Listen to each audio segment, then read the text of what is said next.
Strong here. Today we're going to look at the 3-minute step test.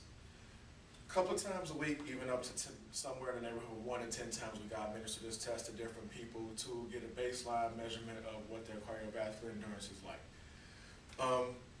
We have heart rates that range from 140 up to the highest I've seen is probably maybe 180, close to one. Actually, I've seen over 200 beats a minute, which is a heart rate that we shouldn't see in a 3-minute step test because the pace that we're going to be using is the pace that should take us within that range. This is an activity that we can use to establish a baseline and see, okay, what activities can we move forward with to have this person execute within the strength and conditioning program, or just for general overall fitness in your daily life. Okay, am I doing things that are moving me in a positive direction? Or if I'm not, what can I do to where can I start to make those changes? So I have a heart rate monitor here. It's similar to the one here. This one is a polar heart rate monitor here. I have one that's made by Timex. So I got mine from active.com, the gear up section, about $29.95. It's a good model, does what I need to do. It tracks my heart rate, my calories burned, things of that nature. For this test, for the 3-minute step test, what we're looking at, we're going to monitor the heart rate for the entire 3 minutes. We're going to step at a pace of about 96 beats per minute. That pace will be set by a metronome. You can download an actual metronome for your phone. For me, I'll be using the actual metronome. This will be our pace here. Up, up, down, down. 1, 2, 3, 4. It'll play the entire time I'm stepping. I'm going to step for the full 3 minutes. Then once I'm done, I'm going to sit down. I'm going to measure my heart rate. I'm going to measure as soon as I'm finished at 15 seconds, 30 seconds, 45 seconds, and also at 60 seconds. Basically, what you want to do, you want to see what the max heart rate was for that event, and then you're going to watch it step down. You should have a good clearance rate. If your heart rate doesn't reach, let's say, above 140, and you don't have a good clearance rate, you still want to look at what can you do to make sure that clearance rate is better. If you have a heart rate that's in the 160, 170, 180 range, you definitely want to look at seeing what can you do to get your cardiovascular endurance up to par, so your heart rate, so you're not working as hard to complete an activity such as this. So put this down. We're going to go grab the stopwatch real quick here, and we're going to come back and film the video. All right, here we go. Here we're going to step for 3 minutes at this pace here.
So, completed my 3-minute step test. So I completed my 3-minute step test, and my initial heart rate at the very end was 145 beats per minute. At the 15-second mark, after the 15 seconds after I completed it, 128 beats per minute. At 30 seconds, 109 beats per minute.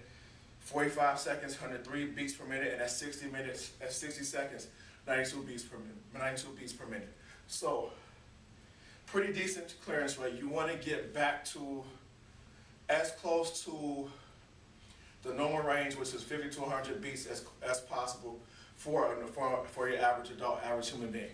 So if you're not having a clearance rate that gets you within, let's say you hit that 160 mark, and you're not getting at least a 30 to 40 beat clearance back to closer to normal, you definitely want to look at what you want to do to change your overall fitness and change those things. You can start with simple things, walking around the neighborhood, taking a walk on the treadmill for 5 minutes. You don't have to go gun-ho and I need to go sprint or go run 6-7 miles a day. You need to start, you can start small, or if you can handle starting big, start big, but starting small is the easiest way to make sure that you stick with it. This is Mark from Walker Strong, High Power Performance. Hope this video has been helpful.